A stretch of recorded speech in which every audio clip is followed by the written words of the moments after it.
Zombie शब्द का मतलब समझते हैं? चलती फिरती लाश। हम वो बन चुके हैं, पर हम वैसे हो गए कि हमारे सामने अब कुछ भी चल रहा है, कोई फर्क नहीं पड़ता, तो हम मर गए। ये समाज मृत्यु धर्मा होता जा रहा है। जैसे खाल लुहार की सांस लेत बिनु प्राण, वो ज़ॉम्बी की ही बात कर रहे थे। ये कैसे हो सकता है बताओ तो, कि दुनिया का एक देश दुनिया में के 100 में से 95 सबसे गंदे शहर रखकर बैठा है। वजह कुछ और होगी, कोई और अलग गहरी बात है। हमारे भीतर ये मान्यता कूट कूट कर भर दी गई है कि जो चल रहा है ठीक ही चल रहा है, क्योंकि किसी और ने चला रखा है। मेरा क्वेश्चन था कि जैसे कि ये धरती ख़त्म हो रही है, तो दूसरे मिल्की वे गैलेक्सी में तो एक और धरती होनी चाहिए। तो अरे बेटा, कोई दूसरी धरती नहीं है। तो दूसरी धरती के पास जाने के लिए तो वार्म होल का जरूरत पड़ता है, तो नहीं है। तो कैसे जा सकता है? There is no planet B. तो ये जो आम आदमी को बड़ा नशा चढ़ा रहता है ना कि ये पृथ्वी अगर क्लाइमेट चेंज से बर्बाद हो रही है तो हो, humanity is now going to colonise Mars. Humanity नहीं जाने वाली है मार्स पे, कुछ चुनिंदा ट्रिलियनियर और बिलियनियर जाने वाले हैं। तुम नहीं जाने वाले हो। तुम यहाँ नीचे खड़े रहोगे जलते हुए ग्रह पर और देखोगे कि वो उनका स्पेसशिप निकल गया। 400-500 AQI की हवा साधारण सी बात है, क्या फर्क पड़ता है? जब तक आप ऐसी जगहों पे घूम के ना आ जाएं जहां AQI डबल डिजिट में भी नहीं पहुंचता, फिर सवाल उठेगा, फिर सवाल उठेगा। क्योंकि आपको आपका हक अब लौटा दिया गया। आपको दिख गया कि लोग हैं दुनिया में जो इस बात को सामान्य नहीं मानते। तो आप ही अनूठे अजूबे नहीं हो कि आपको सवाल उठ रहा है। पूरे पूरे देश हैं, बड़े बड़े समाज हैं जहां वो बातें सामान्य और स्वीकृत नहीं हैं जो हमारे यहां चल जाती हैं। अब आपको साहस आएगा पूछने का कि ये क्यों है, ये अनिवार्य क्यों है।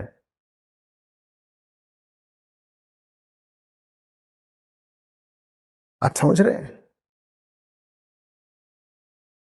आचार्य जी, एक बात मैं इस पे कहना चाहता हूँ जो आपने अभी कहा। हाँ, जो आपने अभी कहा, एक बात मैं कहना चाहता हूँ इस पे। मैं जब US से आया था 5-6 साल लगभग रह के पहली बार NCR में सीधा, तो वही उस समय 900 800-900 की AQI थी, तो मास्क पहनता था। तो जब बातें होती थी आसपास तो लोग यही कहते थे कि ये तो you are being high handed, इस तरह से आता था लोगों को। और कहीं अगर जाते हैं नाली वगैरह है तो थोड़ा सा, क्योंकि 5-6 साल आदत हो गई थी, तो आसपास नाली वगैरह है, बदबू आती थी तो भी मास्क पहन लेता था। तो आसपास लोगों का रिएक्शन ही रहता था कि मतलब हाँ, यू आर हाँ, एक्टिंग प्राइसी हाँ, इंस्टेड ऑफ बड़े आए। बढ़िया। अपने आप को फॉरेन रिटर्न दिखा रहे हैं। अब ये हो गया है कि इधर ही घूमता था अन्नू, अब ये डॉक्टर चैटर्जी बन के आए हैं। बड़े आए, US यूनिवर्सिटी से PhD। मेरे लिए एक काम कर दोगे? ये हैंडल वाला मत दो, ये गिर विर जाएगा। ऐसा हो जिसको ऐसे होल्ड कर सके।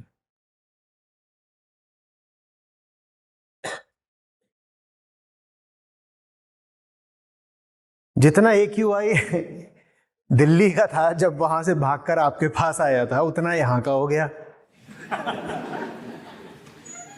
मुझे लगा आपका शहर शरण देगा मुझे। YouTube roots. और वहां का जितना मैं छोड़कर आया था उससे दूना हो गया। 500-600 पहुंच गया, 200-250 यहां का हो गया। अब जाऊं तो जाऊं कहां? लो, फिर से फिल्मी गाना आ गया मेरे। मैं ना जाऊं कहां बताए दिल, दुनिया बड़ी है संग दिल। कहां जाएं? एक शहर से दूसरे शहर। हाँ, हिमालय में। हाँ, हाँ, हाँ, बिल्कुल बिल्कुल। ऋषिकेश में भी अब जाता है, 150 वहां भी जाता है।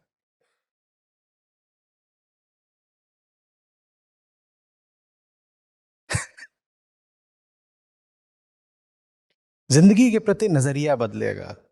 थोड़ा देखेंगे, सिर्फ वहां हवा ही नहीं साफ है, और बहुत सारी चीजें हैं जिनको जानना समझना बहुत जरूरी है। नहीं तो हम यहां बैठकर अपने कल्पना लोक में ही रह जाते हैं।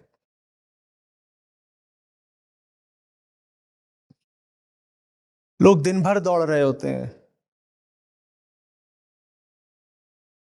पार्क्स हमारे यहाँ भी हैं, दिल्ली में भी हैं, बम्बई में भी हैं, कलकत्ता में भी हैं। मैं भी सुबह सुबह निकल गया, वो फिर जो रिकॉर्ड किया था वो आप लोगों को दिया ही था घाट पर। पार्क्स बाहर भी होते हैं।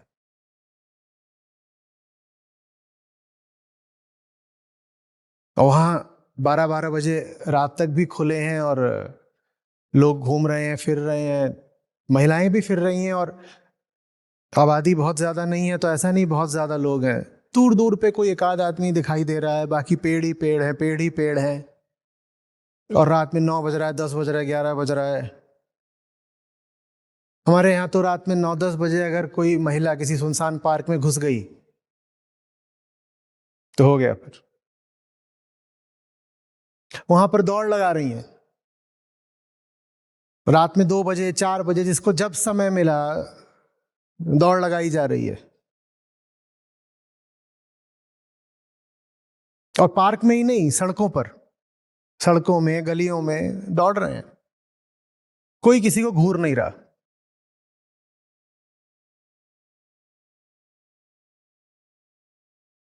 हमारे यहाँ आप जॉग वियर या ट्रैक सूट में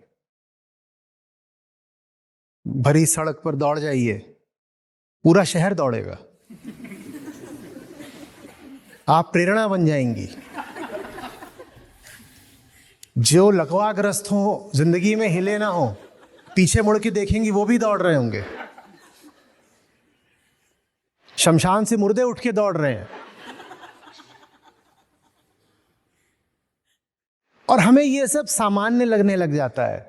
हमें लगता है ऐसा तो होता ही है ना। आप कोई लड़की ऐसे इतने चुस्त कपड़े पहन करके दौड़ेगी सड़क पर, तो बॉयज विल बी बॉयज, मर्द जाते भाई पीछा तो करेंगे ना। नहीं, ऐसा नहीं है। कोई नियम नहीं है, ये बस बदतमीजी है। इसमें मर्द जात वाली कोई बात नहीं है, कोई जेनेटिक कंपल्शन नहीं है।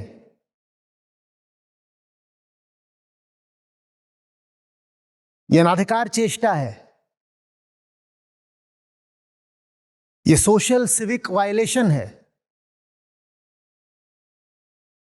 जो कि बहुत जगहों पर नहीं भी होता है। तो इसी से सिद्ध होता है कि आवश्यक नहीं है, अनिवार्य नहीं है। माने आप कर रहे हो तो ये आपका चुनाव है।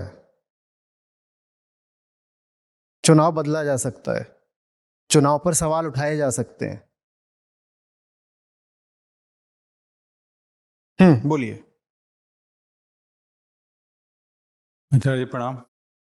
अभी जो AQI की बात हुई,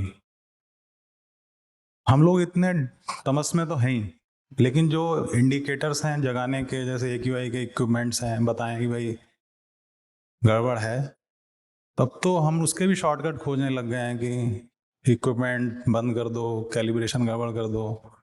तो हम लोग क्या एक्चुअल चल रहा है वो तो देख ही नहीं पा रहे, और जो जगाने के इंडिकेटर्स हैं वो भी डेड कर दिए गए हैं।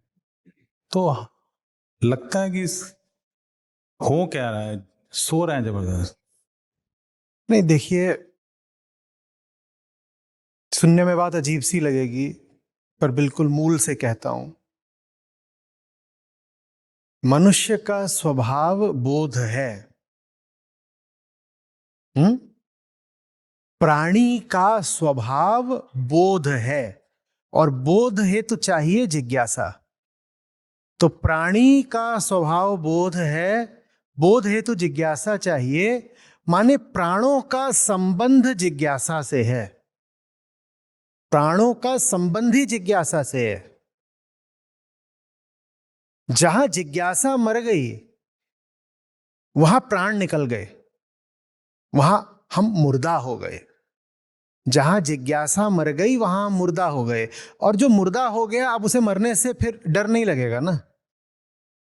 AQI हो या कुछ भी हो, उसे क्या फर्क पड़ेगा?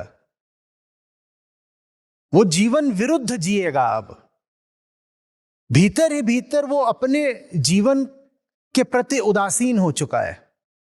वो कह रहा है जिए या मरे फर्क क्या पड़ता है, क्योंकि स्वभावस्थ होकर तो अब जी भी नहीं पा रहे ना। तो जीने की उत्कंठा मर जाती है। आदमी अपने ही प्रति उदासीन हो जाता है। अपना ठीक है, जिंदगी का एक पुराना गतिवेग चल रहा है, ऐसे ऐसे मोमेंटम है, जिंदगी रोल कर रही है तो कर रही है। पर अब ये भाव नहीं रहता कि खुल के जिएंगे, चहक कर जिएंगे, एंटी लाइफ कुछ भी होने नहीं देंगे। जहां इंक्वायरी मर गई, वहां लव फॉर लाइफ भी समाप्त हो गया। जहां जिज्ञासा नहीं है, फिर वहां प्राणों के प्रति प्रेम नहीं बचता। आदमी मुर्दा होने लग जाता है। जो मुर्दा होने लग जाता है, जीवन के प्रति उदासीन हो गया है, कई बार तो वो जीवन से घृणा ही करने लग जाता है। भीतर ही भीतर वो खुद ही ऐसी स्थितियां निर्मित करने लग जाता है कि जल्दी से जल्दी मरे। उसे पता नहीं होता, अनजाने में, चुपचाप, पीछे से, अनकॉन्शियसली वो खुद ही ऐसा काम करता है कि सब समाप्ति ही क्यों ना हो जाए। क्योंकि जीने का आनंद तभी है जब जीवन में क्या हो, जिज्ञासा हो, बोध हो। सिर्फ तभी जीवन का आनंद है। अब जीवन में आनंद तो बचा नहीं, तो आदमी एंटी लाइफ हो जाता है। भीतर कुछ कहता है कि मरी जाएं तो बेहतर है, पर आत्महत्या भी करी नहीं जाती। तो फिर हम अपने ही खिलाफ चुपचाप साजिश करते हैं। हम कहते हैं 500 AQI कर दो, इसको गैस चेंबर बना दो, धीरे धीरे मरी जाएं। कोई भी आदमी जिसे जिंदगी से प्यार होगा, वो तो भौचक्का रह जाएगा। वो चिल्लाना शुरू कर देगा। वो कहेगा ये हो कैसे सकता है कि हम ये सब बर्दाश्त कर रहे हैं। और वो कुछ नहीं कर पाएगा तो जगह छोड़ के भाग जाएगा। कहेगा मैं इस समाज के साथ एडजस्ट होकर तो नहीं रह सकता जो ये सब कर रहा है। ये पागलों की दुनिया है, मैं इसमें तो नहीं रहूंगा।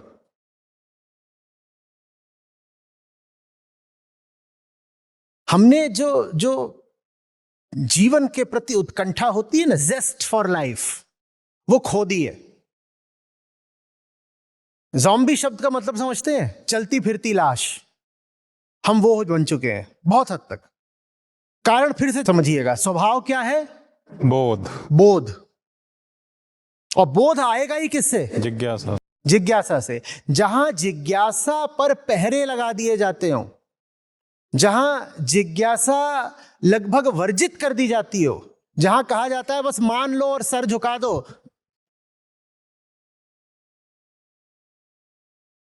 वहां फिर आदमी भीतर ही भीतर चुपचाप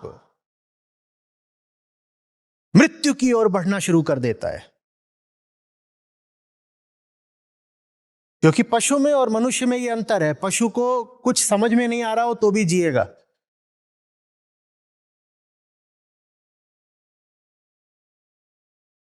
कल वहां हम लौट रहे थे,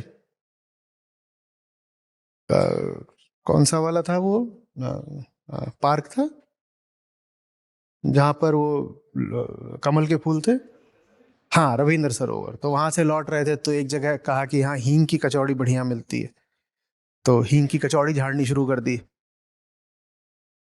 तो वहां सड़क पर डिवाइडर, सड़क पर डिवाइडर, और उस पर एक कुत्ता बैठा हुआ है। डिवाइडर पर कुत्ता बैठा हुआ है, उसने ऐसे अपना मस्त बैठा हुआ है। आधे घंटे तक हम कचौड़ियां देखते रहे और वो ऐसे बैठा हुआ है। उसके सामने से गाड़ी आ रही है, जा रही है, उसे कोई फर्क नहीं पड़ रहा। उसे कुछ नहीं पता गाड़ी माने क्या। वो नहीं जानता कि ये जो बक्सा है धातु का, ये क्या चीज होती है। उसे कुछ नहीं पता, पर उसे कोई फर्क भी नहीं पड़ रहा। हम वैसे हो जाते हैं। और पशु वैसा हो गया तो कोई समस्या नहीं, क्योंकि बोध उसका स्वभाव नहीं।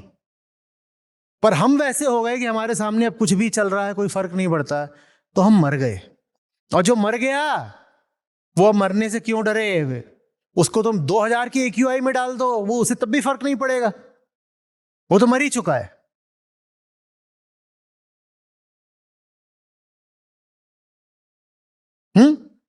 बल्कि वो खुद ही ऐसी साजिशें करेगा कि 2000 का AQI है तो उस दिन रीडिंग ही मत लो, या जहां रीडिंग ली जाती है वहां जाकर के पानी छिड़क दो, ताकि खुद को ही धोखा दिया जा सके कि नहीं 800 नहीं है 400 ही है।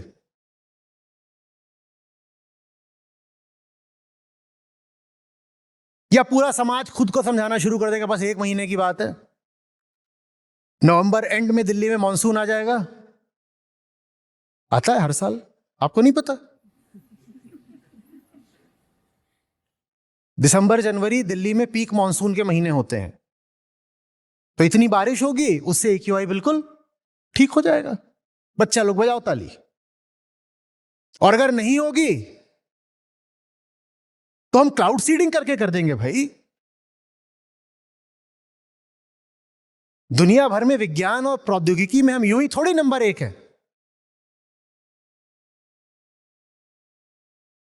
ये समाज मृत्यु धर्मा होता जा रहा है।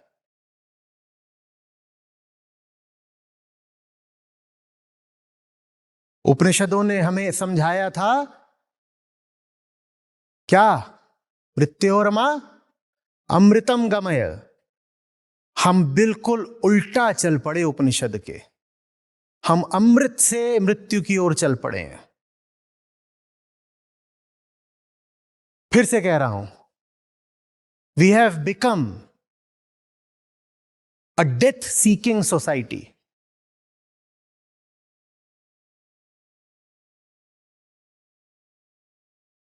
हम खुद ही खत्म होने को आतुर हो रहे हैं, और उसके प्रमाण देखो ना। लोग सड़कों पर जैसे गाड़ी चला रहे हैं, आपको पता होता है कि 1 हफ्ते का मेहमान है ये अधिक से अधिक, और पर वो मरना चाह रहा है, वो मरना चाह रहा है, तो खुद ही ऐसे काम कर रहा है कि किसी ना किसी तरीके से ये सड़ी जिंदगी समाप्त हो जाए। क्योंकि सड़ी जिंदगी जीने को हम पैदा नहीं होते हैं, हम खुली सुंदर जिंदगी जीने को पैदा होते हैं, और खुली और सुंदर जिंदगी हमको मिल नहीं रही है। आप सड़क पे इनको देखते हो ना, गाड़ियां कैसे चला रहे होते हैं। एक बार विचार करना, जब आपको दिख रहा है कि ये मरेगा, तो क्या उसको नहीं दिख रहा है कि वो मरेगा? उसको भी दिख रहा है, उसको दिख रहा है, और कहीं ना कहीं वो मरना चाहता है।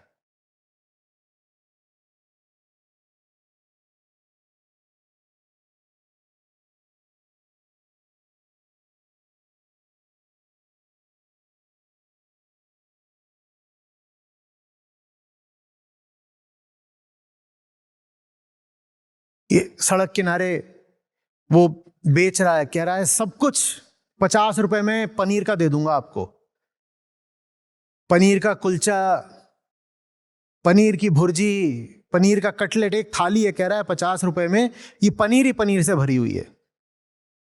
ऐसा तो नहीं कि आप जानते नहीं हो कि पनीर किस भाव आता है?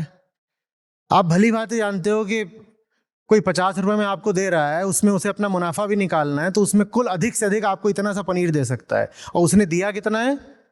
इतना। और पनीर के अलावा भी उसने 5 चीजें और दी हैं आपको। आप बहुत अच्छे से जानते हो कि वो आपको क्या दे रहा है, पर फिर भी आप खाओगे, जानते हुए खाओगे। भीतर कोई है जो मरना चाहता है।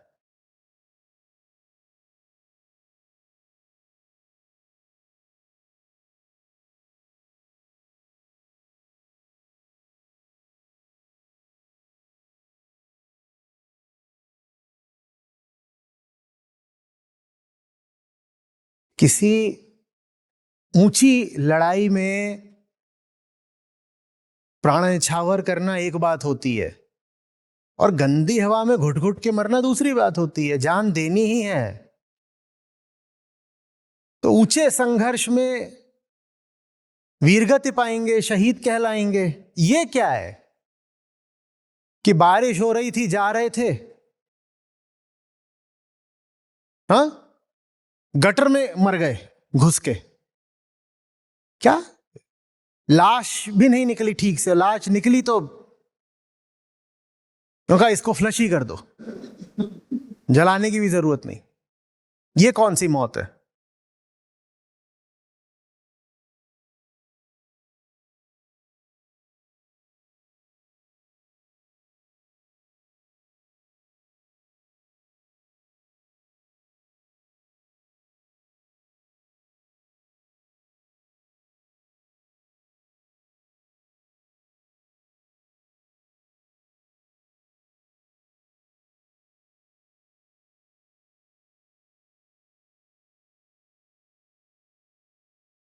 सतर्क रहिएगा। एंटी लाइफ तो नहीं हो रहे हैं?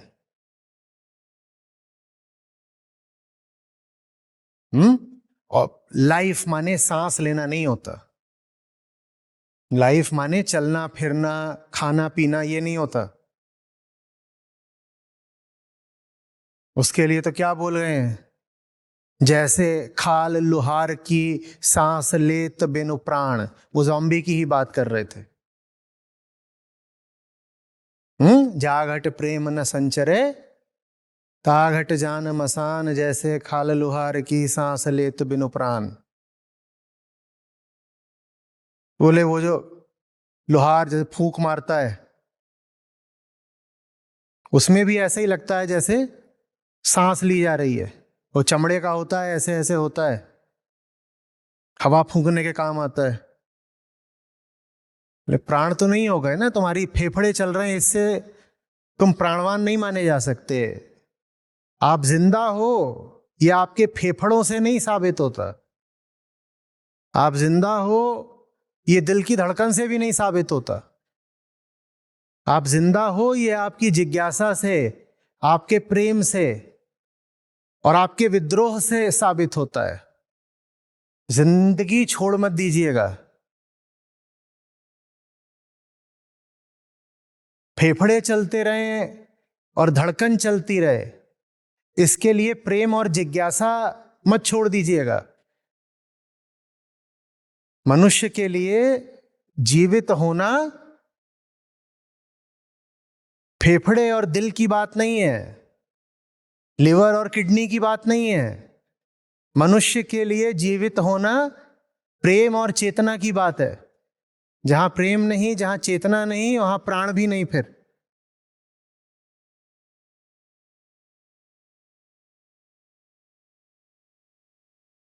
कहिए। एक और फॉलो है आचार्य जी, कि जहाँ भी एक्यूआई जैसे भारत में दिख रहा है कि एक्यूआई बढ़ा हुआ है, तो ये मुझे लगा कि है ना, ऑब्जर्वेशन किया अपनी लाइफ में भी किया कि कामांध होते हैं तो ज़्यादा चीज़ इकट्ठी करने लगते हैं। क्या कामांध मतलब कामना से ग्रसित होते हैं, तो एग्रीगेशन बढ़ जाता है। हाँ, तो भारत कामांध तो हो ही गया है, तभी एक्यूआई इतना बड़ा हुआ है। नहीं देखिए, अगर आप चीजों की बात करेंगे, मटेरियल पोजेशंस की, तो पश्चिम के पास प्रति व्यक्ति हमसे कई गुना है। ठीक है, बात उसकी नहीं है। जिनके पास बहुत ज्यादा मटेरियल पोजेशंस हैं उनकी भी हवा साफ है, और जिनके पास हमारे जैसे या बल्कि हमसे थोड़े कम भी है मटेरियल पोजेशंस, उनकी भी हवा साफ है। आप श्रीलंका चले जाइए या आप साउथ ईस्ट एशिया चले जाइए, ठीक है, वो मटेरियल पोजीशंस में हमसे थोड़ा ही आगे हैं। और अगर आप हमारे बड़े शहरों को लेंगे तो आप मुंबई को ले लें और आप बैंकॉक को ले लें, तो उनमें पर कैपिटा में कोई आपको 5-7 गुने का अंतर नहीं मिलने वाला। ठीक है, बल्कि मुंबई के आप टॉप 5 मिलियन लोग ले लें, 50 लाख, और साउथ ईस्ट एशियन किसी भी सिटी के भी आप टॉप 5 मिलियन लोग ले लें, तो बिल्कुल एक बराबर पर कैपिटा इनकम आनी चाहिए मेरे अनुमान से। बाकी आप जांच लीजिएगा। तो बात मटेरियल पोजीशन की नहीं है। हमसे जो बहुत ज्यादा एक्यूमुलेट करे बैठे हैं वो भी इतने एंटी लाइफ नहीं है, जो हमारे जितना ही करे बैठे हैं वो भी इतने एंटी लाइफ नहीं है, जो हमसे कम बैठे हैं अभी वो भी उतने गंदे नहीं है। कुछ हमने ही अपने साथ खास कर रखा है। पहले यह हुआ कि दुनिया के जो सबसे 10 गंदे शहर हैं उनमें 5 भारत के आए, बड़ा बुरा लगा। फिर 7 हुए भारत के, और अभी शायद हालत यह है कि दुनिया के 50 सबसे गंदे शहरों में 45 या 47 भारत के हैं। या शायद 100 में से 90 भारत के हैं, कुछ ऐसी स्थिति आ गई है। और टॉप 10 में तो सब 10 के 10 हम ही होते हैं, या बीच में एक आध बार ये पाकिस्तानी भांजी मार देते हैं। इनको चैन ही नहीं है।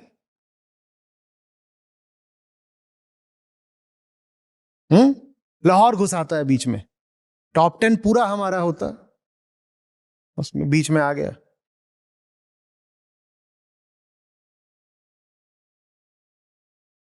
ये कैसे हो सकता है बताओ तो, कि दुनिया का एक देश दुनिया में के 100 में से 95 सबसे गंदे शहर रखकर बैठा है। वजह कुछ और होगी, ये पर कैपिटा इनकम वगैरह तो वजह नहीं हो सकती, कोई और अलग गहरी बात है, कुछ और चल रहा है।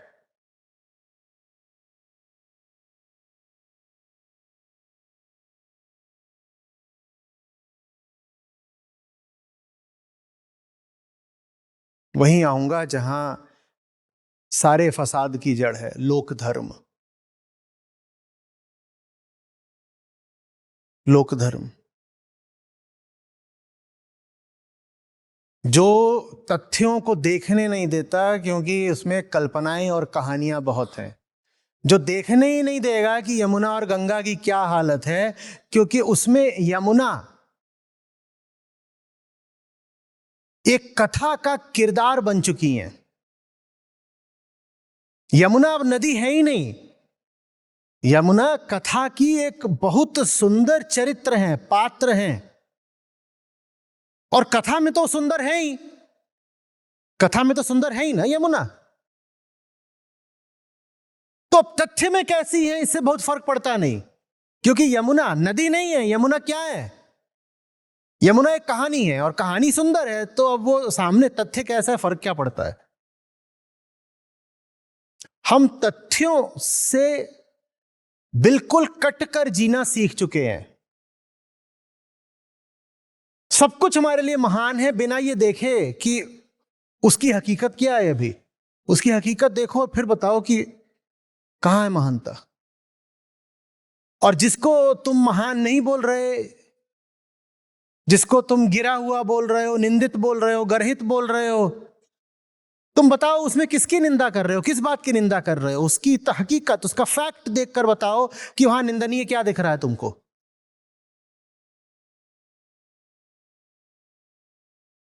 जिन लोगों को फैक्ट दिखना ही नहीं, उन्हें नदी और हवा की गंदगी क्यों दिखे? जिन्हें कल्पनाओं में ही जीना है, वो ये भी फिर कल्पना कर सकते हैं कि दिल्ली का AQI 5 है। कल्पना में ही तो जीना है, सब कुछ कल्पना है। और कोई कल्पना पे अगर सवाल उठाएगा तो क्या बोलोगे? देखो हमारी भावनाओं के साथ मत खेलो, ये हमारे सेंटिमेंट्स हैं। भाई अगर मेरा सेंटिमेंट कह रहा है कि दिल्ली का AQI 5 है तो है। आप कौन होते हैं कुछ कहने वाले साहब? ये हमारी आस्था है तो है। अब ठीक।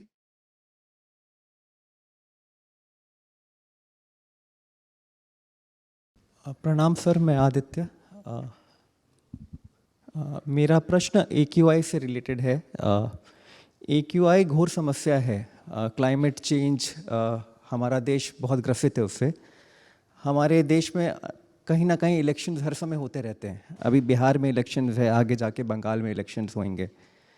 हम सभी मुद्दों पे बात करते हैं, रोटी कपड़ा मकान, मैक्सिमम वोट वही ले जाते हैं जो बोलते हैं कि महिलाओं को हर महीने 2000 रुपये देंगे, 21 रुपये देंगे, 25 रुपये देंगे। इन सब कारणों से सरकारें बदल जाती हैं। क्लाइमेट चेंज के बारे में हम कभी बात नहीं करते। हमारे पब्लिक में भी इतना ज्ञान नहीं है कि हम समझ पाएँ कि भाई वो आगे जाके हमें क्या क्या विपदाएं देने वाली है। अभी बिहार का मैनिफेस्ट देखें, बंगाल का मैनिफेस्ट जो होगा, कहीं पे भी हम क्लाइमेट चेंज AQI की बात नहीं करते हैं। आज मान लीजिए 300 है, बढ़ के 350 होगा, 400 होगा। अगर कुछ ऐसा कर सके, अब हम आम आदमियों के पास में एक ही संशोधन है कि पॉलिटिशियंस सुन नहीं सकते हैं, कर नहीं सकते हैं। एक ही संशोधन हमारे पास होता है, जुडिशरी के पास जाएं कि भाई अगर जुडिशरी सिस्टम कुछ ऑर्डर निकाले कुछ बोल सके कि भाई नहीं ये तो आपको करना मैंडेटरी है, तो इन लोगों को मानना पड़ता है। तो अगर ऐसा कुछ हम कर सकें, लार्ज स्केल में मैनिफेस्ट कर सकें कि आगे जाके जो भी इलेक्शंस होगा उसका इम्पॉर्टेंट है कि भाई AQI लेवल हमें हर साल 10% पर्टिकुलर स्टेट का कम करना है, तो मे बी उस डायरेक्शंस में हम बढ़ सकते हैं। तो इस तरह खाली ये सोचना कि बढ़ते जा रहा है, हम अपनी तरफ से क्या कर सकते हैं, जस्ट इसके बारे में आपसे समझना चाहता हूँ। आप गीता कम्युनिटी से हैं? कि आपकी सत्र को सुनता हूँ और जनरली गीता कम्युनिटी से सुनते हैं कहीं बाहर से? आपके मैं रिकॉर्डेड सेशन सुन रहा हूँ। चैप्टर 1 कंप्लीट किया है, चैप्टर 2 के 15वें 17वें श्लोक पे हूँ अभी। मैं रिकॉर्डेड सेशंस देखता हूँ। कम्युनिटी पर हैं कि नहीं है? मैं ऐप में हूँ। अब ऐप में हूँ माने क्या ऐप डाउनलोड करी हुई है आपने? ऐप डाउनलोड की हुई है सर।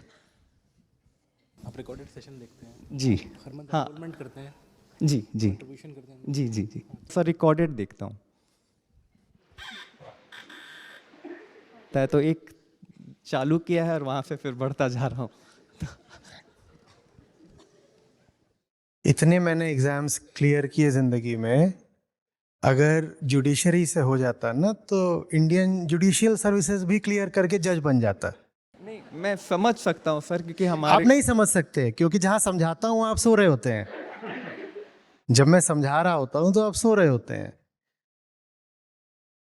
और फिर आप चाहते हो कि इंस्टीट्यूशनल तरीकों से काम हो जाए। क्यों? क्योंकि आप इंस्टीट्यूशंस का आधार नहीं समझ रहे हो। उन सब इंस्टीट्यूशंस का आधार हमारा ही अज्ञान है। तो इंस्टीट्यूशन के अंदर से तुम कैसे बदलाव ले लोगे? कि ला सकते हो? एक बस में एक यात्री बैठा हुआ है, ठीक है? क्या वो कुछ भी करके बस को रोक सकता है? वो बस में दौड़े भागे, दीवारों को मुक्का मारे, कुछ भी करके? और बस के ड्राइवर तक उसकी एक्सेस नहीं है क्योंकि कोई एक ड्राइवर नहीं है। वो बस चल रही है अपने सारे यात्रियों की सामूहिक ऊर्जा से। कोई भी यात्री रोक सकता है क्या? एक ही तरीका है, बस से पहले तो नीचे उतरो। ये जो इंस्टीट्यूशनल बस है, पहले तो उससे नीचे उतरो और फिर बाहर उतर के देखो कि अब इस बस का करना क्या है।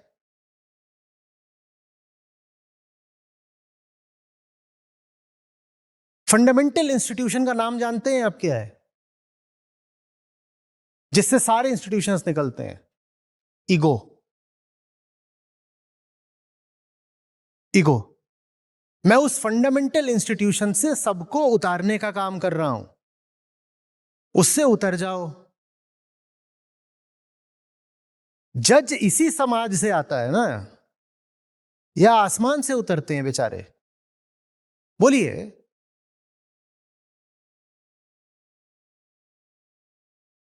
और वो भी प्रेसिडेंट से बंधे हुए हैं, पुराने नियम कायदों से बंधे हुए हैं। अभी कल ही उन्होंने कहा कि पॉलिसी मैटर्स पर तो हम कुछ बोलेंगे ही नहीं। We are guardians of the constitution.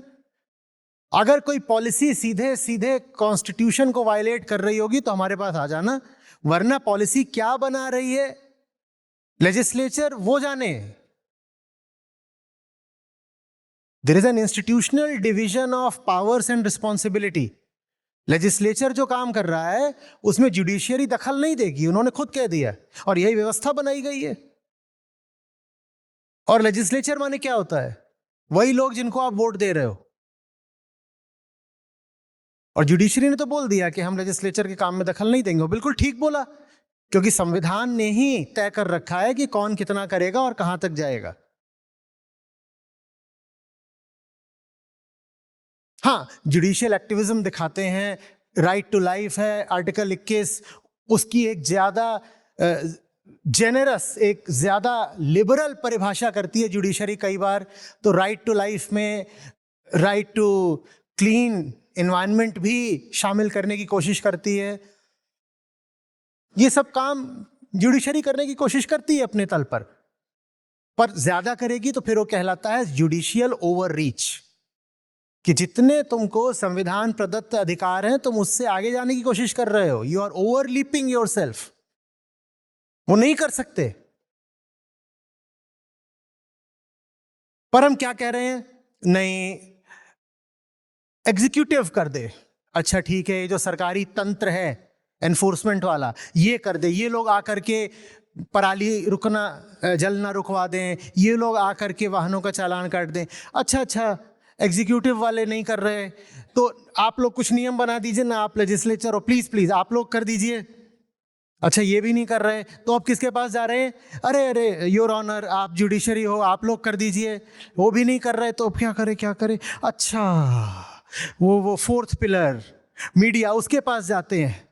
देखिए आप लोग लोकतंत्र का चौथा स्तंभ कहलाते हैं, आप लोग खूब लिखिए ना, आप लोग करिए, बिना ये देखे कि ये चारों ही जने आते कहां से हैं।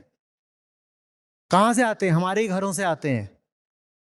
एक ही घर, एक ही मां और उसके 4 लड़के लड़कियां हो सकते हैं। एक प्रेस में है, एक कोर्ट में है, एक पार्लियामेंट में है और एक अफसर बना बैठा है। हो सकते हैं ना। चारों अलग अलग काम कर रहे हैं, चारों अब अलग अलग इंस्टीट्यूशन संस्थाओं के प्रतिनिधि हो रहे हैं, पर चारों की मां तो एक ही है ना, चारों के संस्कार तो एक ही है ना। तो वो निश्चित रूप से कुछ अच्छा करने का प्रयास कर सकते हैं, पर कितनी दूर तक जाएंगे, बोलो कितनी दूर तक जाएंगे।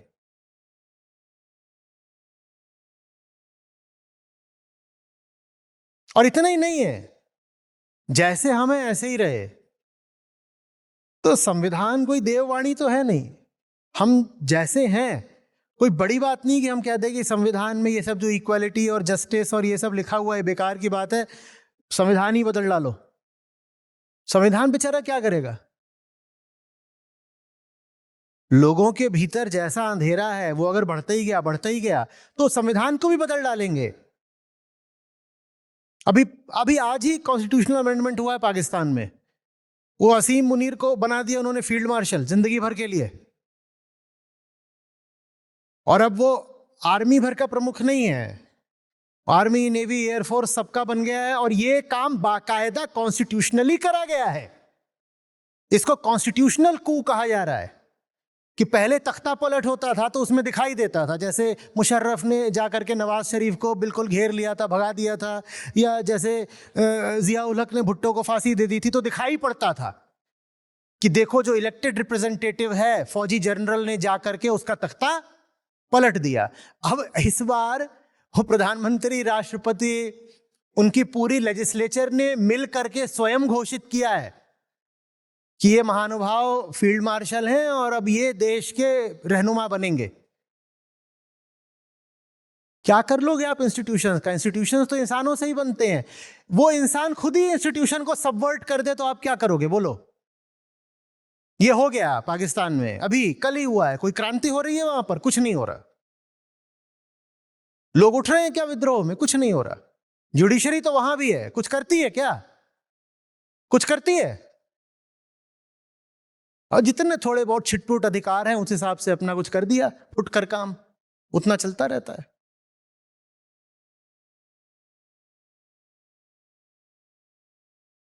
आपको इंसान को जगाना होगा। आप ये नहीं कर सकते कि तुम कर दो, तुम कर दो, तुम कर दो, ये इंस्टीट्यूशन क्यों नहीं कर रहा, वो इंस्टीट्यूशन क्यों नहीं कर रहा। सारे इंस्टीट्यूशंस के नीचे फिर दोहरा रहा हूं, the fundamental institution unfortunately is the ego, the darkness in man's heart. और जब तक उसको चैलेंज नहीं करोगे, बार बार जाके इंस्टीट्यूशंस का मुंह देखना कि तुम मेरे लिए कुछ कर दोगे, तुम कर दोगे, तुम कर दोगे, कोई कुछ नहीं करने वाला। श्री कृष्ण इसीलिए बोलते हैं निराश हो जाओ। We need a thorough disillusionment, we need total disappointment. तुम जब तक ये उम्मीद बांध कर बैठे हो ना, तब तक चीजें और बुरी होती जाएंगी। आपकी आशा निराधार है।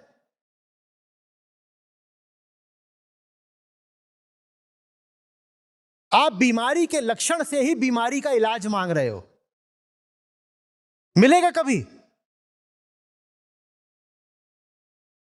और जहां बीमारी का सचमुच इलाज हो रहा है वहां आप कहते हो वो मुझे नींद आ जाती है। तो मैं क्या कर सकता हूं? अपनी ओर से जो भरसक प्रयास कर रहा हूं वो आपको पता है, आपको बता दिया है। कहीं और हो सकता तो मुझे भी कोई शौक नहीं था अपनी जान, अपनी जिंदगी जलाने का। मैं भी चला गया होता किसी इंस्टीट्यूशन की शरण में और वहां जाकर कोई पदाधिकारी बन गया होता। बहुत आसान था, बहुत इंस्टीट्यूशंस खुले हुए थे, हाँ आओ आओ आओ, पर दिख रहा था कि वहां कुछ होना नहीं है।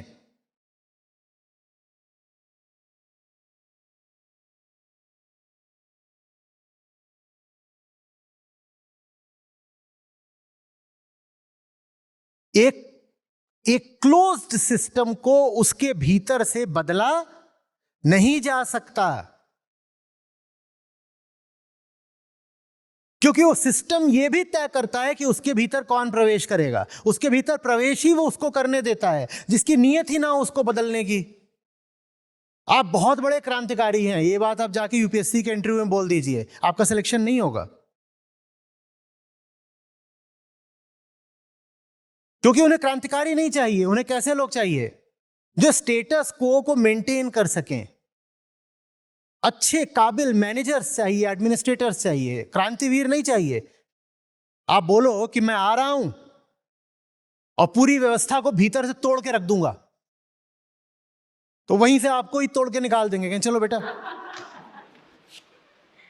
तो उन इंस्टीट्यूशंस में प्रवेश ही उन्हीं लोगों को मिलता है जो व्यवस्था में मामूली सुधार तो कर सकते हैं पर कोई आमूलचूल परिवर्तन नहीं ला सकते, कोई फंडामेंटल रेडिकल चेंज नहीं ला सकते।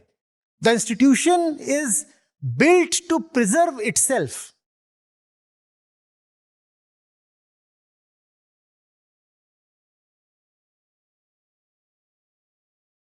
मार्जिनल ग्रेजुअल इंप्रूवमेंट लाना एक बात होती है और उसके लिए इंस्टीट्यूशंस हमारे वेल इक्विप्ड होते हैं।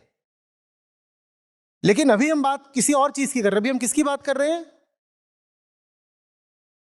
अभी हम किसकी बात कर रहे हैं? अभी हम पैराडाइम चेंज की बात कर रहे हैं। अभी हम सेंटर में ही एक रेडिकल शिफ्ट की बात कर रहे हैं।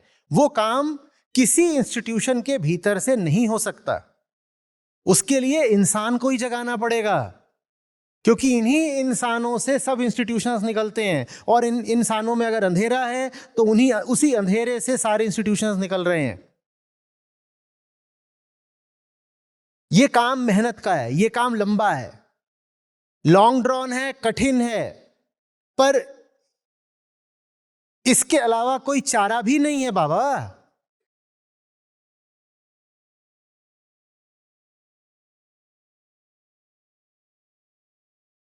सर 100 में से 80 आदमी तो आज के दिन में AQI बोलने से हंसते हैं, समझते ही नहीं कि क्या बोल रहे हो। तो आदमी को बदलना होगा ना। फिर जब 100 में से 80 आदमी हंस ही रहे हैं तो कोर्ट्स किस सीमा तक जाकर के हस्तक्षेप कर सकते हैं?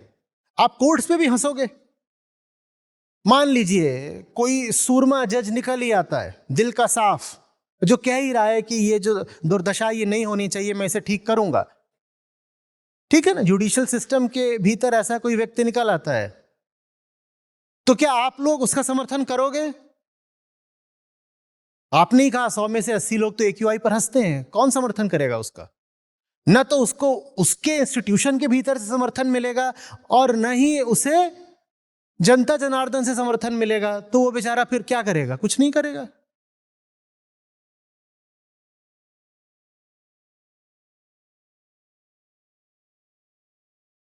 आपके इंस्टीट्यूशन इतने ही अच्छे होते हैं,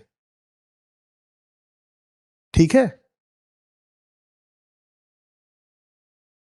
इस उपकरण का इंस्ट्रक्शन मैनुअल क्या है? या ऐसे ही पीना होता है इसको?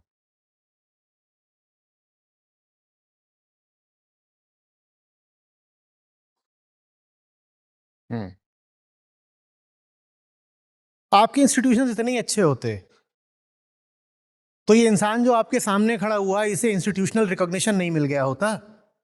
आपको दिख नहीं रहा है? आप कैसे लोग हो? आपको दिख नहीं रहा है कि आपका देश का एक एक इंस्टीट्यूशन मुझे बिल्कुल कॉर्नर करके रख रहा है? उनके लिए मैं एग्जिस्ट ही नहीं करता।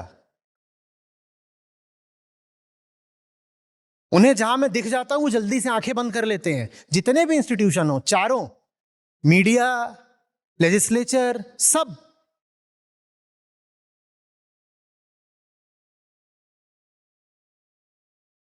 इसी से आप समझ लीजिए कि इंस्टीट्यूशंस कितना बड़ा परिवर्तन ला सकते हैं। पर सवाल पूछना हमारी फितरत के बाहर की बात हो चुकी है। बहुत साधारण सवाल भी हमें कौंधते ही नहीं है।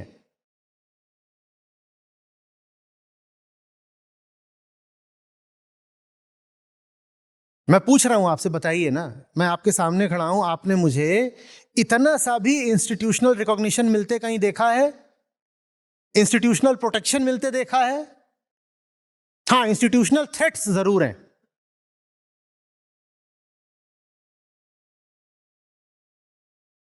ये है हमारे इंस्टीट्यूशंस, और मेरे सामने खड़े होकर मासूमियत से कह रहे हैं वो हम लोगों को अपने इंस्टीट्यूशंस पे भरोसा रखना चाहिए। ठीक है, दिल को बहलाने को गालिब ये ख्याल अच्छा है, बहलाओ।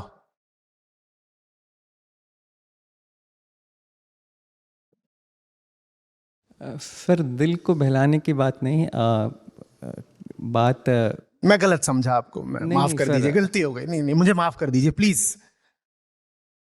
दिल को बहलाने की बात नहीं है, इसका मतलब मैं गलत समझा, माफ कर दीजिए। नहीं सर, आप और अगर मैं सही समझा तो फिर संकल्प लेके आप अग्रसर हो रहे हैं। हाँ, आप जो संकल्प लेके अग्रसर हो रहे हैं वो हर कोई की बस की बात नहीं है। आपको संकल्प पता ही नहीं है।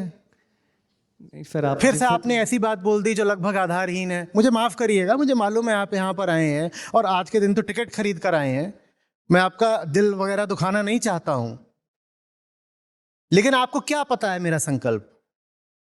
जब आप सत्रों से जुड़े हुए ही नहीं हो तो आप क्यों बस एक औपचारिकता पूरी कर रहे हो ये कह करके कि आपका संकल्प बहुत शुभ है, महान है? क्यों बोल रहे हो? आपको क्या पता है? आपको क्या पता है कम्युनिटी में कितने लोग हैं? ये बताओ, जो कम्युनिटी में नहीं है उन्हें पता चल सकता है कि अंदर क्या हो रहा है? कितना आधारहीन वक्तव्य दे रहे हो आप।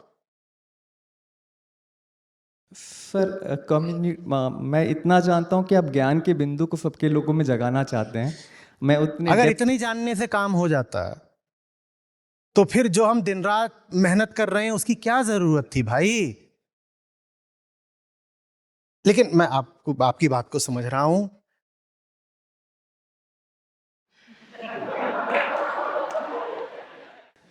नहीं सर, ऐसी उम्मीद पे दुनिया कायम है, आप उम्मीद बना कर रखिए और बाकी हम लोगों को हमारा काम करने दीजिए।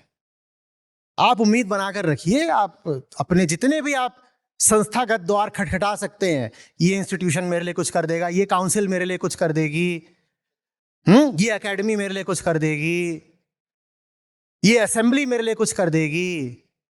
आप उन सब से जाकर के जोर आजमाइश करते रहिए। हम तो पागल लोग हैं, हमें हमारा काम करने दीजिए। पर हमें समझ में आ रहा है कि उन दरवाजों खटखटाने से क्या होना है।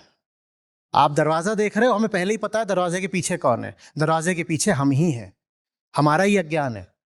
उसको आप खटखटाओगे भी तो अंधेरा ही जवाब देगा भीतर से। क्या मिल जाएगा आपको? समय की बर्बादी सर।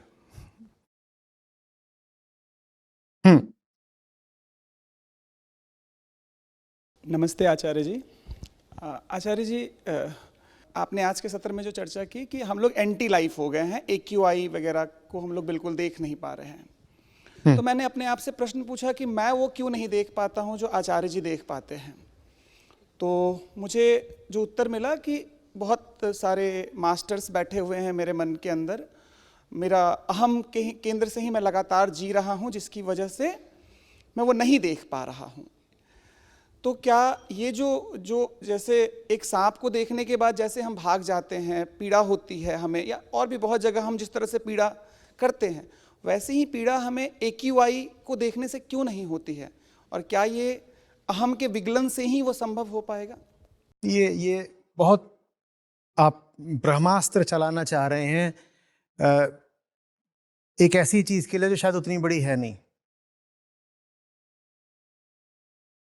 आप ताजी हवा में सांस लेने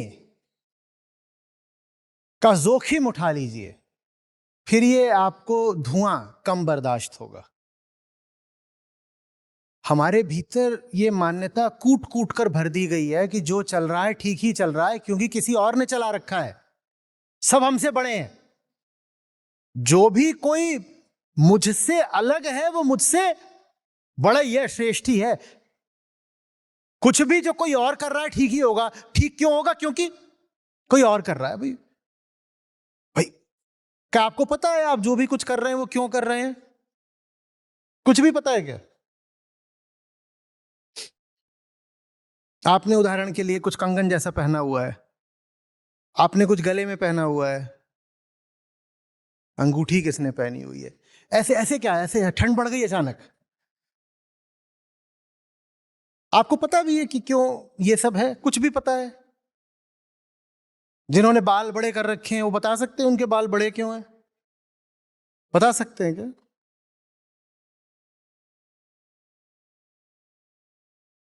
जो कुछ भी चलता आ रहा है वो ठीक है क्योंकि मैंने नहीं चलाया ना। भाई मैंने चलाया होता तो शायद गलत भी होता। कुछ भी है जिसका स्वामी करता धरता मुझसे इतर कोई और है, मुझसे अलग कोई और है, वो ठीक ही होगा, वो ठीक ही होगा। तो सब ठीक लगने लग जाता है, सब ठीक है, सब ठीक है। लगता है पूरी दुनिया ऐसी ही चलती है। जा करके इसीलिए अपने आप को अनुभव दो उन लोगों का, उन जगहों का, उन समाजों का, उन सोचों का, उन संस्कृतियों का जहां वो सब बिल्कुल नहीं चलता जो हमें सामान्य लगता है। उसके बाद दम घुटेगा, बिल्कुल घुटेगा, बिल्कुल। नियम फिर से समझा देता हूं। जीव और जगत, जीव और जगत एक दूसरे के प्रतिबिंब होते हैं। जीव और जगत एक ही सिक्के के दो पहलू होते हैं। जैसा जगत आपके चारों ओर परितः होता है, आप भी वही बन जाते हो। समझ में आ रही है बात? मान लो एकदम काला काला धुआं ही है चारों ओर आपके, तो आपका मुंह भी कैसा हो जाएगा? काला। तो जो काला हो गया उसे कालिमा बुरी लगेगी क्या? अब जो काला हो गया, और काले आप क्यों हो गए? क्योंकि आपका जगत काला था। जैसा जगत होता है उस जगत का जीव भी वैसा ही हो जाता है, और चूंकि वो वैसा हो जाता है इसीलिए वो जगत उसको विचित्र या भद्दा लगना बंद हो जाता है। जगत के धुएं से जिसका मुंह काला हो गया उसे अब जगत की कालिमा बुरी लगेगी क्या? क्योंकि खुद भी वैसा ही हो गया है, सूट कार्बन, उसे अब कुछ बुरा नहीं लगेगा। अब कोई चाहिए जो आपकी दुनिया से बाहर का हो, जो बिल्कुल आपसे अलग हो, जो आपको चकित कर जाए एकदम, और आप कहो साफ चेहरा संभव था? मुझे तो यह बताया गया था कि चेहरे का मतलब ही होता है गंदा होना, कलंकित होना। साफ चेहरा संभव भी है क्या? वो साफ चेहरा कभी किताब में मिल सकता है, कभी यात्रा से मिल सकता है,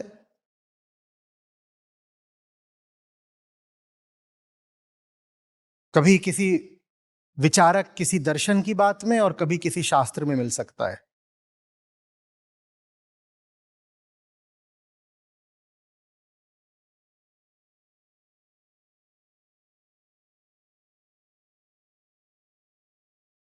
बैठिए। धन्यवाद आचार्य जी। प्रणाम आचार्य जी। मेरा क्वेश्चन था कि जैसे कि ये धरती ख़त्म हो रही है तो दूसरे मिल्की वे गैलेक्सी में तो एक और धरती होनी चाहिए, तो दूसरी धरती के पास जाने के लिए तो वार्म होल का जरूरत पड़ता है, तो कैसे जा सकता है? क्या दूसरी धरती? अरे बेटा, कोई दूसरी धरती नहीं है। ये कह रहे हैं धरती खत्म हो रही है तो दूसरी धरती हम कहाँ से लाएंगे? नहीं है। There is no planet B. दूसरी धरती जैसा कुछ नहीं होता, यही है। और तुम्हारी भी जो पूरी व्यवस्था विकसित हुई है ना, वो इसी धरती, इसी ग्रह से हुई है। सब कुछ हमारे नाखून जैसे हैं, उनका संबंध इस पृथ्वी से है। जैसी ये पृथ्वी है ऐसी ना होती तो हमारे नाखून, हमारा मुंह, हमारे फेफड़े, हमारा मस्तिष्क, कुछ भी वैसा नहीं होता। पृथ्वी तो पृथ्वी छोड़ो, पृथ्वी के पास अगर अपना उपग्रह नहीं होता, चंद्रमा, तो भी मनुष्य वैसा नहीं होता जैसा है। सारा जीवन कहां से हम कहते हैं शुरू हुआ है? पानी से, ठीक है। और हम जानते हैं कि चंद्रमा का पानी पर क्या असर पड़ता है। 70% जो जल राशि है समुद्र, उन पर क्या असर पड़ता है। चंद्रमा भी नहीं होता तो भी पृथ्वी पर जीवन जैसा है ऐसा नहीं होता। आपको क्या लग रहा है कि जीवन और ये प्लैनेट दो अलग अलग चीजें हैं कि आप प्लैनेट बदल लोगे, जीवन तब भी वैसे का वैसा रह जाएगा? नहीं। आपका जितना कद है, आपने कभी सोचा कि इंसानों का जो औसत कद है वो 5.5 फीट के आसपास क्यों होता है? आपने कभी सोचा? उसका ताल्लुक पृथ्वी से है। पृथ्वी का जितना व्यास है उतना ना होता तो आदमी का कद भी अलग होता। पृथ्वी का जितना डायमीटर है उससे कुछ और हो तो इंसान की जैसी संरचना है वैसी नहीं रह जाएगी। पृथ्वी की ग्रेविटी दूसरी हो तो आपका मसल मास दूसरा हो जाएगा। इसीलिए जो लोग जीरो ग्रेविटी इन्वायरमेंट्स में जाते हैं, जब लौट के आते हैं तो उनका मसल डिके हो चुका होता है, उनके पास मसल ही नहीं बचती। और यही ग्रेविटी और ज्यादा हो तो आपका मसल मास भी और ज्यादा होना पड़ेगा उसे। आपकी जो भीतर नाजुक नसें हैं और आर्टरीज वगैरह हैं, उनका भी डायमीटर बदल जाए, अगर पृथ्वी जैसी है वैसी ना हो, किसी और तरह की हो तो पृथ्वी डिस्पोजेबल नहीं है। पृथ्वी का कोई ऑल्टरनेटिव नहीं है भाई। पृथ्वी ट्रेन के डब्बे की तरह नहीं है कि B2 में नहीं मिला तो A1 में चले जाएंगे। एक ही पृथ्वी है और इंसान उससे अभिन्न है, इनसेपरेबल है।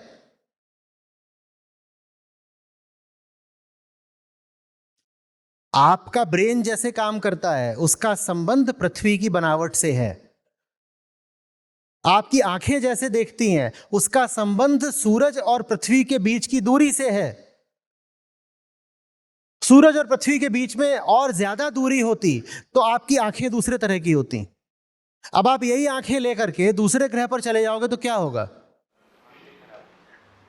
ये आंखें ठीक से काम नहीं कर पाएंगी।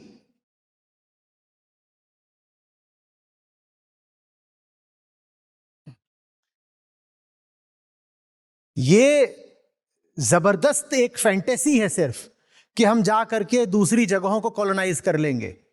अरे भाई, ब्रिटेन से निकलकर अफ्रीका को कॉलोनाइज करना एक बात है क्योंकि वो एक ही ग्रह हैं दोनों, पर पृथ्वी से निकल करके कहना कि हम मार्स को कॉलोनाइज कर लेंगे, ये पागलपन है। इसमें फिजिकल और मेंटल डिसऑर्डर दोनों होने हैं। और दूसरी बात, ये इतना एक्सपेंसिव काम है कि मुश्किल से कुछ 100 लोग या कुछ 1000 लोगों के लिए, बहुत हुआ तो कुछ लाख लोगों के लिए संभव हो सकता है। माने जो पृथ्वी की 800 करोड़ की आबादी है अभी, और हम सिर्फ मनुष्यों की आबादी की बात कर रहे हैं, जीव जंतुओं की तो कोई बात ही नहीं। ये जो हमारी आबादी है इसका 0.0000001% भी नहीं कर पाने वाला है इंटरप्लैनेटरी ट्रैवल और नहीं जा करके मार्स पे सेटल हो सकता। तो ये जो आम आदमी को बड़ा नशा चढ़ा रहता है ना कि ये पृथ्वी अगर क्लाइमेट चेंज से बर्बाद हो रही है तो हो, humanity is now going to colonise Mars. Humanity नहीं जाने वाली है मार्स पे, कुछ चुनिंदा ट्रिलियनियर और बिलियनियर जाने वाले हैं, तुम नहीं जाने वाले हो। तुम यहां नीचे खड़े रहोगे जलते हुए ग्रह पर और देखोगे कि वो उनका स्पेसशिप निकल गया। झुन्नू लाल खुश हैं कि हमें भी मार्स पे जाने को मिलेगा। मार्स पर जाने भर से तो होना नहीं है, फिर वहां जा करके सस्टेनेबली बसना भी है। उसकी जो एंड टू एंड कॉस्ट आएगी, अगर वो प्रति व्यक्ति 150 करोड़ रुपए आनी है तो झुन्नू लाल दोगे? तुम दोगे? और 150 करोड़ में बहुत कम बोल रहा हूं, क्योंकि तुम अब तो जिंदगी भर के लिए वहां जाने की बात कर रहे हो ना, तो तुम तो रिकरिंग कॉस्ट की बात कर रहे हो। और फिर वहां पहुंच जाओगे तो कॉस्ट तो लग जाएगी और लगती रहेगी। इनकम का क्या होगा? इनकम तो यहां से आती थी, इस ग्रह से, और बिना इनकम के वहां भाग गए। और वहां जो लाइफ टाइम कॉस्ट आनी है, रुकने की, बसने की, खाने की, पीने की, जीने की, और जो 100 तरह की वहां बीमारियां होंगी उनके एक्सपेंसेस की, वो आनी है 500 करोड़ रुपए।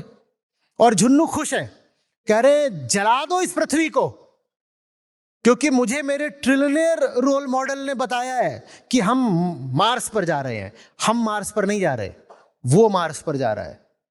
तुमको यहां जलता हुआ छोड़ करके वो मार्स पर जा रहा है।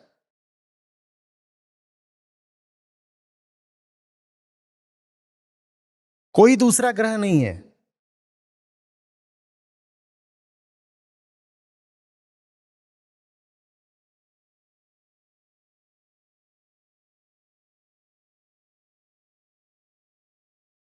क्या?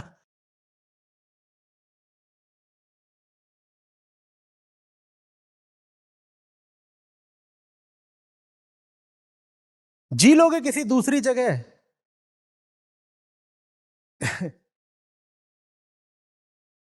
जहां दिन ही 24 घंटे का ना होता हो? क्या होगा तुम्हारी सारी साइकिल्स का? बोलो। अभी आपके जितने फिजिकल साइकिल्स हैं वो प्लैनेटरी साइकिल्स के साथ सिंक्रोनाइज्ड हैं, क्योंकि इसी प्लैनेट से आपका शरीर निकला है। और वहां जा रहे हो, वहां पर साल है 819 दिनों का। आप किसी और ग्रह पर जा रहे हो जहां 819 दिन का साल होता है और 42 घंटे का दिन होता है। अब क्या करोगे? कब जियोगे, कब उठोगे, कब मरोगे, क्या करोगे? ग्रेविटी है 5 मीटर पर सेकेंड स्क्वायर, या ग्रेविटी है 15? यहां तो कह देते अरे रे रे रे बुढ़ा गए, आर्थराइटिस है, घुटने में बड़ा दर्द है। और जहां 15 मीटर पर सेकेंड स्क्वायर ग्रेविटी होगी, वहां तुम्हारे घुटनों का क्या होगा? उठा लोगे? उठा लोगे? ऐसा लगेगा कि 20-20 किलो के पत्थर बंधे हुए हैं टांगों में। चल लोगे? और अगर नहीं चल पाओगे तो जियोगे कितने दिन? पर बिल्कुल एक रोमांटिक झुंझुना दे दिया गया है आम आदमी को, बजाओ, पृथ्वी जल रही है तो जलने दो, कोई बात नहीं। बड़े वाले अंकल जी तुम सबको मंगल ग्रह पर बसाएंगे, हो जरूर। अच्छा, जो स्पेसशिप आपको लेकर जाएगा उसकी कैपेसिटी कितनी होगी एक चक्कर की? बताइएगा, बताइए तो। अभी तो ये होता है कि किसी देश में कोई इंसर्जेंसी हो जाती है और वहां पर इंडियंस हैं, जैसे कुवैत में हो गई थी या कहीं और हो जाती है, और वहां से उनको इवैक्यूएट कराना होता है, तो भी हमारी हालत खराब हो जाती है। यूक्रेन से भगाना पड़ा इंडियंस को कि अरे वहां लड़ाई शुरू हो गई, यूक्रेन से इंडियंस को लेके आओ, हमारी हालत खराब हो गई। जबकि वहां कुल कितने थे? महज कुछ हजार। तो भी जान निकल गई कि उनको यूक्रेन से इंडिया ही कैसे लेकर आए। अच्छा, यूक्रेन से इंडिया लाना, वो भी महज कुछ हजार लोगों को, और वो एक अनमैनेजेबल ऑपरेशन हो जाता है, और आप पृथ्वी से ये 800 करोड़ लोगों को ले जा करके वहां टांग दोगे दूसरे प्लेनेट पर, है ना? शाबाश। कितना बड़ा स्पेसशिप है, कितने चक्कर लगाएगा, उतना फ्यूल कहां से आने वाला है? और अगर फ्यूल आपने ला भी लिया, मान लीजिए आप कहते हो नहीं साहब ये तो इसमें भीतर हम फ्यूजन एक रिएक्टर लगा देंगे, न्यूक्लियर फ्यूल से चलेगा, तो उसकी जो कॉस्ट होगी वो कौन बियर करने वाला है? ये सब हमारे गरीब लोग, इनके बूते किए ये जाएंगे। और वहां अगर चले भी गए तो वहां जाके क्या करेंगे? नाचेंगे? इतने लोगों के लिए वहां घर बनवा रखे हैं।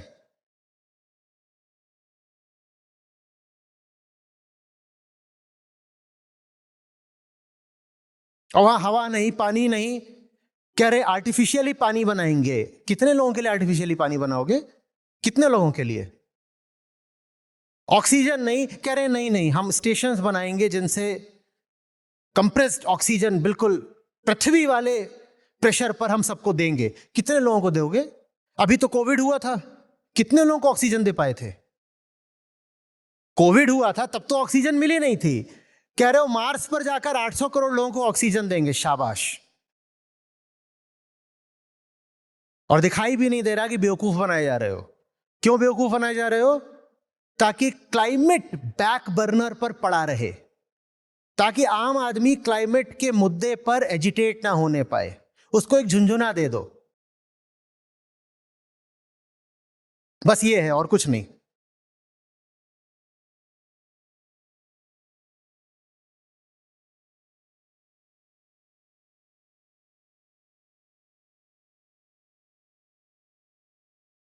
अच्छा एक बात बताओ, ये सब बनती हैं, साइंस फिक्शन मूवीज और लिटरेचर रहता है, इसमें एलियंस रहते हैं बहुत बार, ठीक है? वो एलियंस बाहर से आए होते हैं, कभी दूसरी गैलेक्सी से, कभी दूसरे ग्रह से, है ना? तो वो एलियन कभी इंसान जैसे होते हैं? इसका मतलब वहां जो रहेगा वो कैसा हो जाएगा? कैसा हो जाएगा? वो एलियन जैसे ही तो हो जाएगा। हाँ, तो वैसा होना है।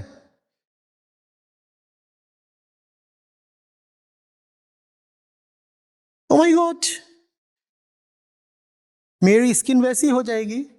यस, क्योंकि वहां रह के भी अगर इंसान हुआ जा सकता, तो साइंस फिक्शन में आप ये क्यों दिखाते कि वहां से जो आया है तो किसी के पूंछ है, किसी का मुंह? वो फिल्म कौन सी आई थी ऋतिक रोशन की जिसमें वो कोका कोका कर रहा होता है?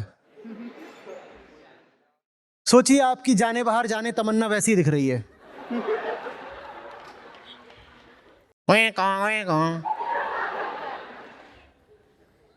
मिलगांव मार्स।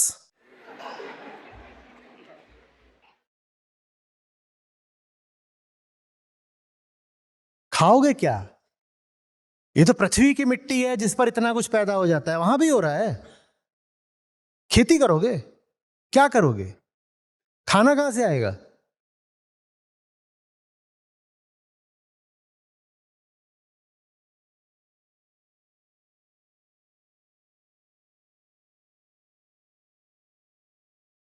बस लेकिन दिमाग ना बिल्कुल फितूर, जैसे ही गाना बज रहा है ऐसा ही हो गया है।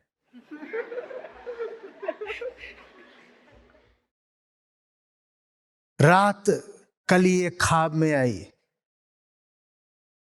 और गले का हार हुई, मेरी स्पेसशिप पृथ्वी से पार हुई।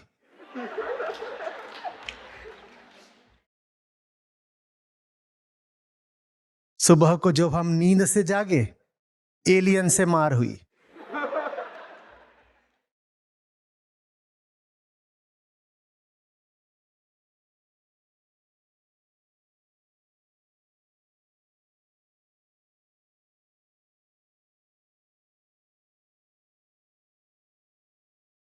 छोटे बच्चों को स्कूलों में, ये जो सबसे आगे आगे के स्कूल हैं आईबी वगैरह के, उनमें वो रोल प्ले वगैरह कर रहे हैं, how to live harmoniously with aliens. मैंने कहा इसको ये तो पता नहीं है how to live harmoniously with cats. कुत्तों को पत्थर मारता है, उनकी पूंछ खींचता है, और वो पूरा करके आ रहा है कि एलियंस के साथ कैसे हमको हार्मनी से रहना है, because the future is spatial. Future में तो सब वहां रहेंगे।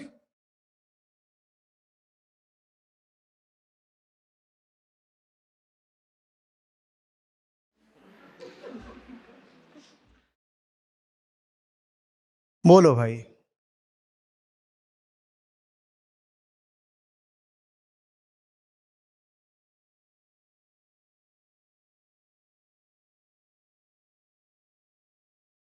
आप तो आ ही रहे हो रोज, आपको तो मैं कल ढूंढूंगा, आइएगा और कल सवाल पूछिएगा। टॉपिक के चक्कर में असली बात निकल जा रही है। आज सांसरी था, कल गीता शर्मा था, हम असली बात कब करेंगे? मेरा कलकत्ता डूबने वाला है सर। आप तो पता है कुछ मिनट दीजिए। नमस्ते सर।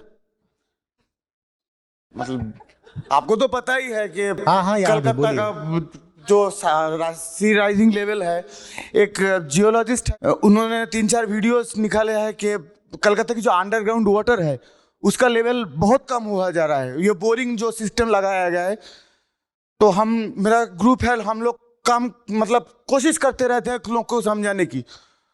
तो उन सबको प्रैग्मेटिक सॉल्यूशन चाहिए। अब प्रैग्मेटिक सॉल्यूशन कहाँ से लाए? उनको बोला है कि आप सही से जियो, सही से सोचो। तो बोलते हैं कि नीचे से पानी नहीं दोगे तो ऊपर से व्यवस्था कर दो।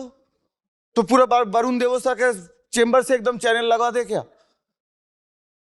मेरा धस जाएगा मेरा कलकत्ता, तो डूबने वाला है 10 साल में। तो फिर आपको वो क्रांति चाहिए जो पद पर बैठे इस तरह लोगों को उखाड़ फेंके, वरना बस शिकायत करते रह जाओगे। फिर तो इलेक्शंस, हाँ, तो बस यही करते रह जाओगे। वो यही कहेंगे, तो वो तो मैनिफेस्टो निकलने वाला है बिल्कुल, कि क्लाइमेट चेंज हम रोकेंगे, लेकिन प्रैग्मेटिक सॉल्यूशंस दो।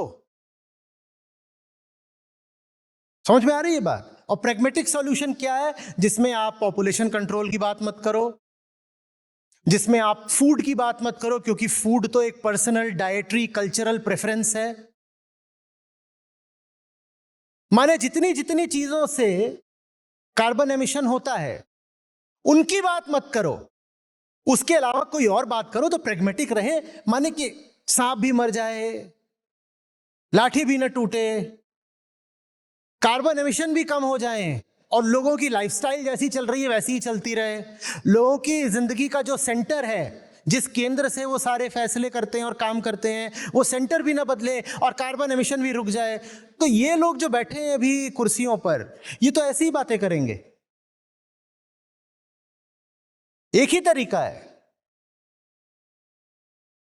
ये व्यवस्था ही पूरी बदलनी पड़ेगी, इसका केंद्र ही बदलना पड़ेगा। जो लोग कुर्सियों पर बैठे हैं, इंस्टीट्यूशंस में घुसे हुए हैं, उनसे उम्मीदें करोगे ना तो ऐसा ही रोना पड़ेगा। वो ऐसी ही बातें करेंगे कि नहीं, आपकी बात तो ठीक है, लेकिन जो चल रहा है वो भी तो ठीक है। तो कुछ ऐसा करते हैं कि जो चल रहा है वो चलता भी रहे और नहीं भी चले। ये उनका समाधान आएगा। ये समाधान है।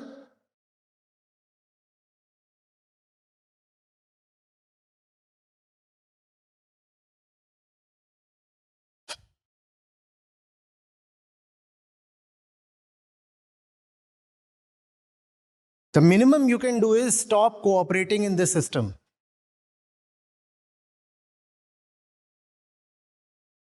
And stop maintaining hopes from this system. And by this system, I do not mean a particular way of governance or a particular ideology. I mean the very center of mankind. हम जब तक जैसे हैं वैसे ही रहेंगे, तब तक कुर्सियों पर बैठे लोग भी वैसे ही रहेंगे।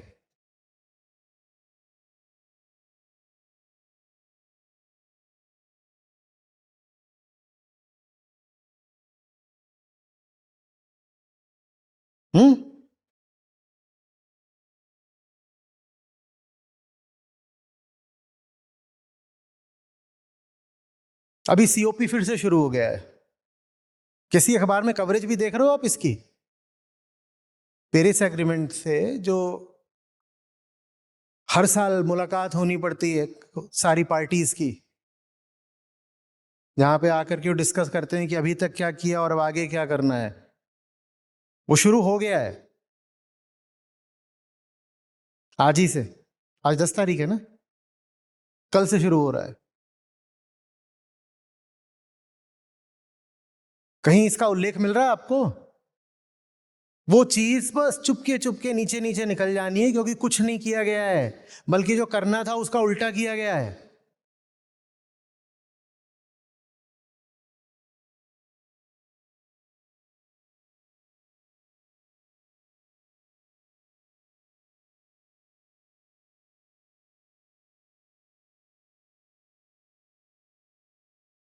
अमेरिका तो पता ही है बाहर ही हो गया है। बड़े देशों में जिसका सबसे ज्यादा पर कैपिटा एमिशन है, वो तो खुद ही अलग होके बैठ गया है। हमें कोई लेना देना नहीं। मागा, हम तो अमेरिका को ग्रेट बनाएंगे और ज्यादा एमिशन करेंगे।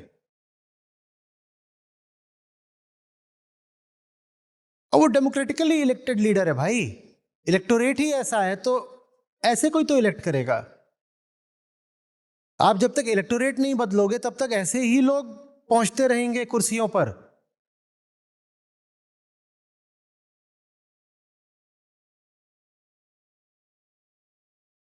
इलेक्टोरेट बदलने का मतलब है कि अपनी तादाद बढ़ाओ। इसीलिए बार बार बोलता हूं, आपको लगता है कि मैं चाह रहा हूं कि गीता समागम में लोग जुड़ जाएंगे तो उससे संस्था को पैसा आ जाएगा। पागलों, जितने लोग जुड़ रहे हैं संस्था उन पर उतना ज्यादा अधिक खर्च कर रही है। आ नहीं रहा, संस्था अपने खर्चे पर ला रही है सबको। आओ, आप तब भी नहीं जोड़ पा रहे हो लोगों को।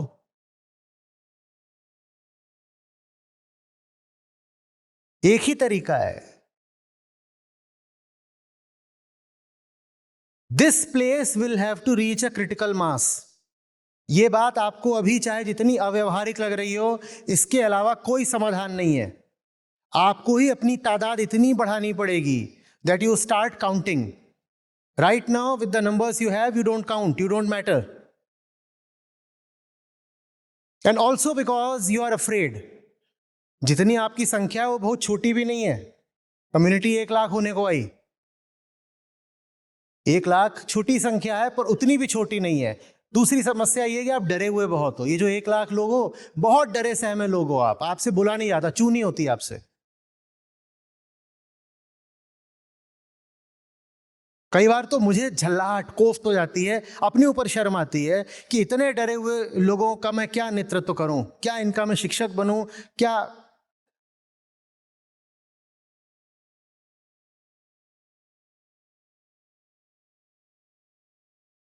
आवाज ही नहीं है मुंह में।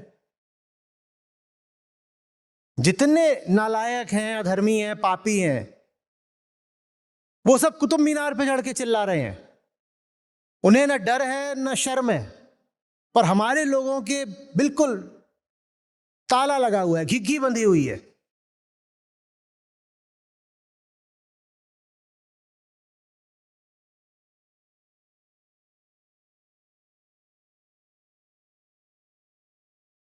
चलिए, कल मिलते हैं।